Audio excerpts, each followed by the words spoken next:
1,000 years before it seasoned a plate, olive oil was already woven into how a people survived, worshipped, and belonged. Pressed in the hills of the Levant, it moved through temples to anoint the faithful, through generations of folk medicine for its healing properties, through doorways as a welcome poured over bread. Every person that pressed it left something behind and took something with them. This is pressed in heritage. Each morning starts while the sun is still asleep, with hands that know these trees the way they know their own children. Across the West Bank, several families have walked the same hills, pruned the same branches, waited through the same seasons for the harvest. The olive tree asks for patience. It can take a decade to bear its first real fruit, and it rewards care with a kind of loyalty few crops offer back. Farmers speak of their groves the way people speak of ancestors, not as property, but as inheritance. Land passed down, tended, and one day passed on again. In Lebanon, 16 trees still stand in the village of Bchaaleh, said to be 6,000 years old.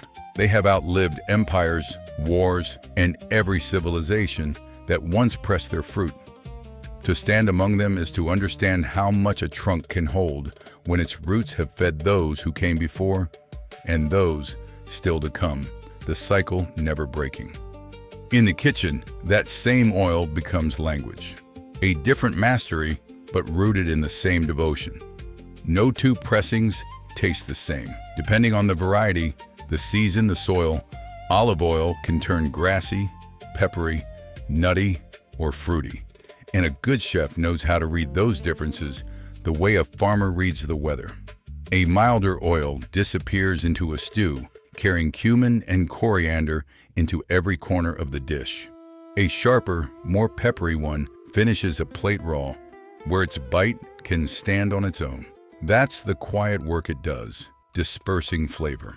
Spices and herbs alone don't cling to vegetables or grains, but olive oil carries them, coating every bite so nothing is left behind on the pan. It's also what turns something simple, boiled greens, plain hummus, into something silken, giving dishes a richness they wouldn't otherwise have. And its presence is never only about taste. Offer a guest pita and olive oil, and warmth is understood before a word is spoken. However, there was a time when olive oil's main function was far away from flavor. It healed. Egyptian physicians folded it into cedar resin to treat wounds, insect bites, and eye infections, trusting what they couldn't yet name. Iraqi Jewish families used it to settle headaches and ease digestion. In Syria, it was pressed into the hands of women hoping to conceive. Across Tunisia and Algeria, healers massaged it into broken bones. In Morocco, mothers still mix it with honey for infants with a cough. In kitchens from Ramallah to Rabat, it's rubbed onto eczema, psoriasis, and whatever the skin refuses to forgive on its own. Ramadan makes its case plainest. The oil steadies the body through a long fast, easing the gut back into rhythm after sundown. What science now calls antioxidants, generations before called something closer to faith. Follow a powerful olive tree far enough and it draws a map.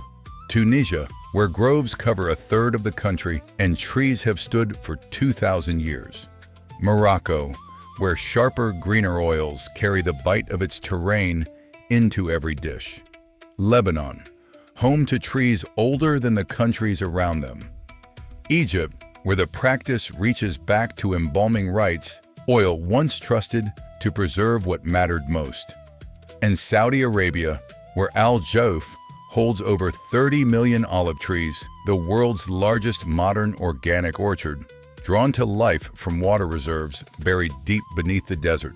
Different soil, same devotion. What ties these 5 major producers is that, in each, the oil never stayed decorative.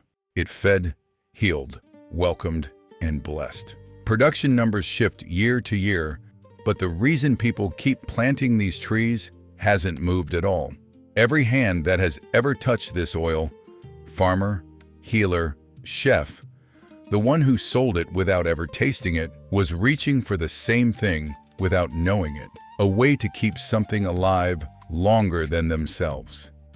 Still golden, sacred, and telling the same story it always has. This is Pressed in Heritage.